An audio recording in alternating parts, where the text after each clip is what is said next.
Welcome to Jay Weezy's world. All right, what's going on, guys? Happy Sunday. It is about 11:30 in the morning, and I figure I'd take you guys along my meal prep. Nothing crazy. The idea behind it's been a while since I've done just a video where I'm kind of talking, kind of going through what I'm doing.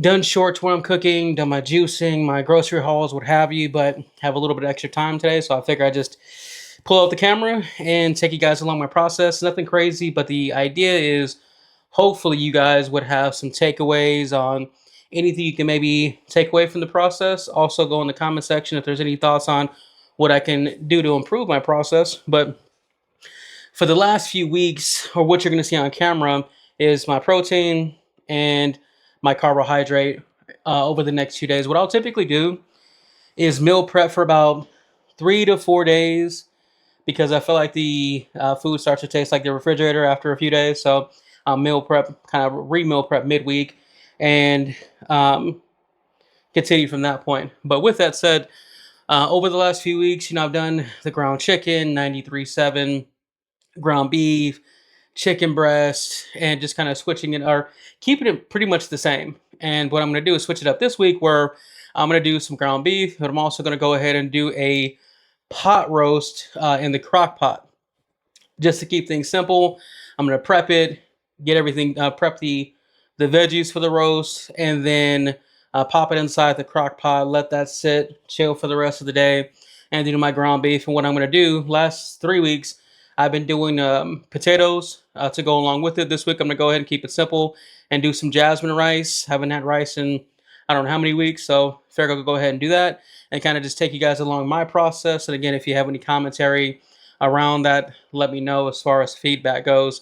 A lot of what you guys will see is my hands, me talking, what have you, kind of going through it. But I figure I kind of show you guys a little bit step by step on just a quick, easy process and kind of describe what I'm doing. And hopefully it helps and you guys can have any kind of takeaways from it.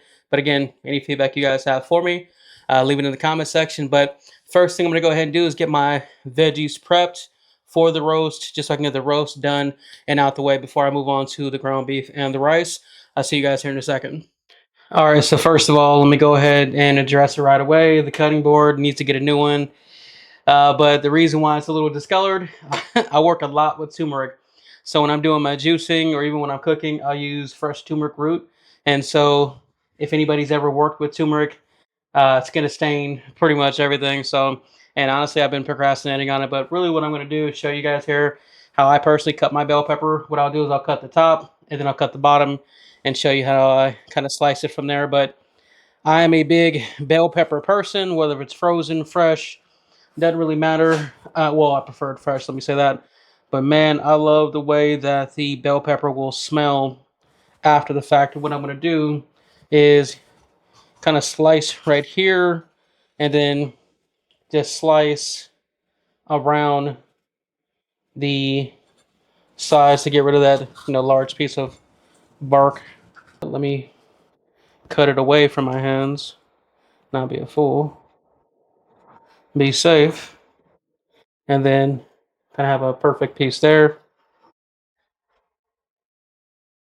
And what I'm going to go ahead and do is just cut this into smaller pieces. The plan is to have the bell pepper, some fresh garlic, onion. This is an onion household. We use a lot of onion for various reasons. The color of the onion is going to differentiate the type of onion, meaning like a lot of times, like this white onion, right? So if you were to saute it, it's going to become sweet. The purple, oh no, that's the purple onion, because the purple onion is kind of spicy right away or like a little powerful. The white onion will have a certain flavor after sauteing. The brown onion will have a certain flavor after sauteing. So be cognizant of the onion you're using because it can definitely change the flavor profile. So like you'll notice a lot of restaurants when they make burgers, a lot of them will use that brown onion because it has a certain flavor that complements the beef. Some places use the white onion, but just a little tidbit if you happen to not know or if you even care. Gonna leave it about that size. Nothing crazy. There's no skin. Gonna get a couple cloves of garlic. I'm a garlic fan. It is good for inflammation and flavor, more importantly, but inflammation and other general health reasons or health benefits. But anybody else, your grandmother when you were young, would take the skin off it and tell you to eat the piece whole. If you're not feeling well, take one of these in the morning. I'm not saying it's going to cure you, but I grew up like that, natural remedies. So I'm going to go ahead and take the skin off of this. If you're hand peeling the garlic, it could take a little bit of time. If you take a knife or something, put the knife over it, hit it with your hand, it's going to make it a lot easier to take the skin off. So I'm going to go ahead and do the rest of this, and I'll see you guys here in a second. I'm going to go ahead and season this. So let me take these gloves off. And I am that guy that will wear gloves on handling my meat. Pause. So use a little bit of Himalayan pink salt. And I'm going to do this to each side. Some pepper, sorry. A little bit of ground pepper. Now, some people say, yeah, just salt and pepper, that's all you need. But hey, it's my roast. Let me do my roast. Got some turmeric. Again, like to use some turmeric. It's going to give it a nice color. Got some garlic powder. This is not garlic onion powder. I try to limit the sodium intake as much as I can. This is probably going to be the most extreme of it outside of the salt. Is this all-purpose, which from Kinder's. And so I actually have two of these. It was a buy one, get one half off at Sprouts. And this one, yep, should be good there. And then some cumin.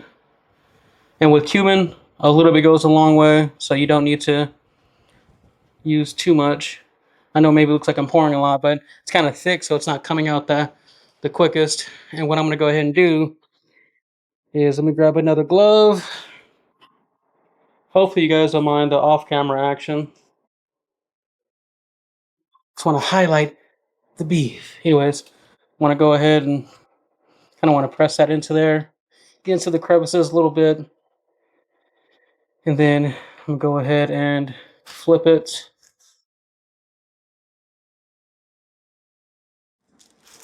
All right. Take this off, dispose of this, and I'm just going to repeat the process. Kind of get some of this, kind of throw it on the sides a little bit. The smells should be pretty crazy as is in the crock pot later with the onions, the bell pepper, the seasoning. Now what I'm going to go ahead and do is I am going to take some of this avocado spray. Says it's 0 calorie. I assume that's got to be the case. I don't see why they'd be lying. But I'm going to go ahead and show you guys here in a second. I'm going to sear this off before I actually put it into the crock pot. All right, so I had this pan warming up for the last maybe like 3 to 5 minutes. I have it set to a medium high because I don't want it to get it too high.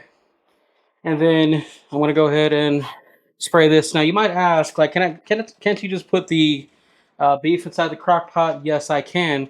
For me, and if you want to look it up, for me the benefits is the flavor is going to be way different.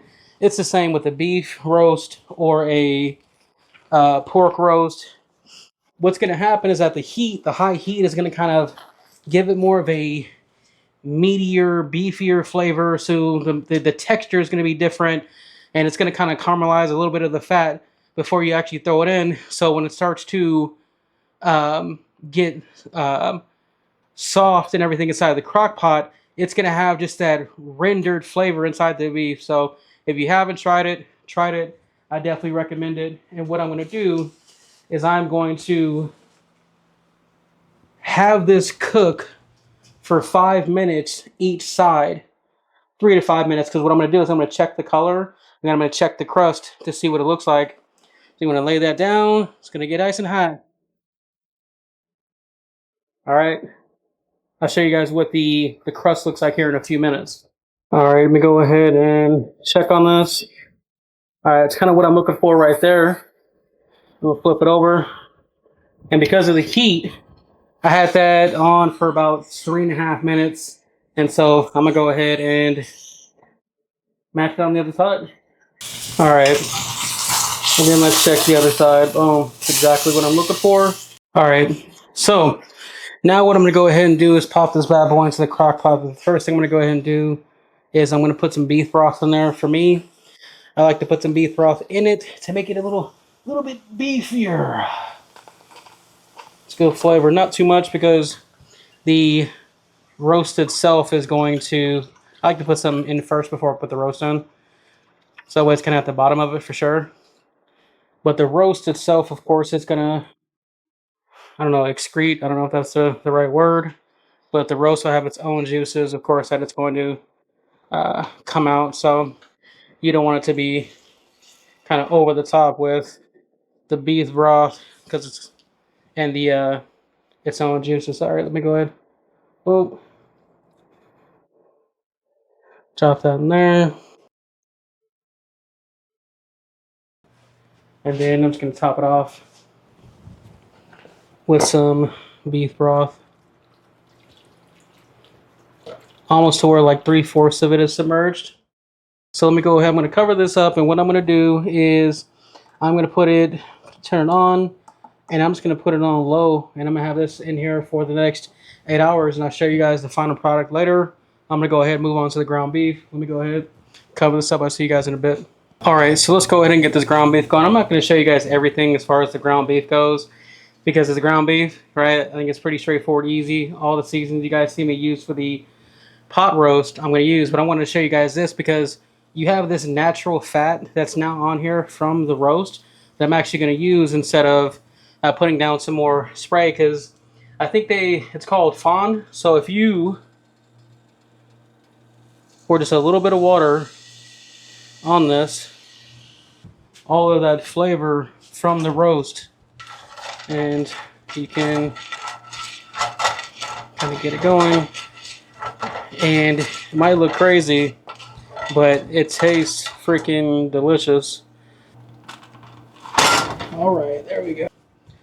I don't season my ground beef until it's done because when you put salt in the ground beef as it's cooking or beforehand, that salt is going to draw out the moisture from the ground beef. And so you're going to have dry ground beef, especially if you have a 99.1, 93.7, what have you. It's already going to be not dry, but the salt is going to dry out your meat. This little tip, I learned that from a chef via YouTube years ago. To season it afterwards, the logic makes sense to me. I'm gonna go ahead and chop this up, and I will see you guys here momentarily. All right, so I got my rice ready to go. Now I have 1.5 cups of this jasmine rice. A couple tips if you are a rookie to cooking rice. I'm no expert, but I've learned a couple things over the years. First of all, invest into a rice cooker. You don't have to, but it just keeps things as super simple. Secondly, is what me personally, I wash my rice, and what I'll do is I actually do a couple of run throughs. So I'll submerge it in water, but what I'll actually do is I'll stick my hand in there and kind of not grind up, but just work the rice through my hands to get that excess starch off in the water. Some people may say, well, you're kind of crumbling up the kernels. First of all, some are going to crumble up, but a cup of rice is still a cup of rice. A half a cup of rice is still half a cup of rice, whether it's the whole grain or half the grain. So trust me, you're not going to damage it, is my point. You're still going to get the same product. And then third, what I'll go ahead and do is just pour in a little bit of salt, just a little bit, and then 1 bay leaf. And the bay leaf makes a big difference. That's nothing new as far as putting the bay leaf in, but a lot of people surprisingly aren't familiar with putting a bay leaf in some of their cooking. It will change the flavor profile of your rice that much more, adding that bay leaf. Now, if I had more rice, I would put, maybe 2 bay leaves, but it's a cup and a half. And then also, last thing, they say to use a 2-to-1 ratio when it comes to the rice versus the water. So if you have 1 cup of rice, of dry rice, you should use 2 cups of water. Me, I use the old school knuckle trick. And so now sometimes when you hear that, I've experienced in the past, well, what do you mean by knuckle trick? And so it's this, so just above your fingernail, this, not your middle knuckle, but this first one right here. So what you'll go ahead and do is right when your finger can touch the rice, when you look at where the water is, it should be right to the line of that first knuckle. So for this, it's a cup and a half of dry rice, and actually just a little bit less than 3 cups of water, and it makes the perfect rice. So whenever I heard the knuckle trick, I assumed you had to touch the bottom of the pan, and then you would see, like you would then do the measurement from your knuckle. No, as soon as you touch the top of the rice, not the bottom of the pan. So hopefully that helps in your rice cooking adventures. So I'm gonna go ahead and pop this inside the rice cooker, and what I'm gonna do is fast forward to later in the future to show you guys the final product of the roast and everything. I'll see you guys later on tonight. All right, I'm gonna go ahead and taste this. You want another test piece? All right. Fire. I'm hungry. I'm hungry now.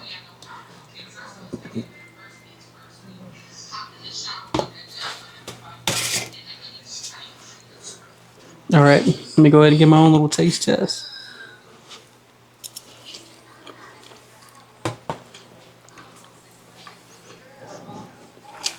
After I shredded it or separated it, throw a little bit of salt in there.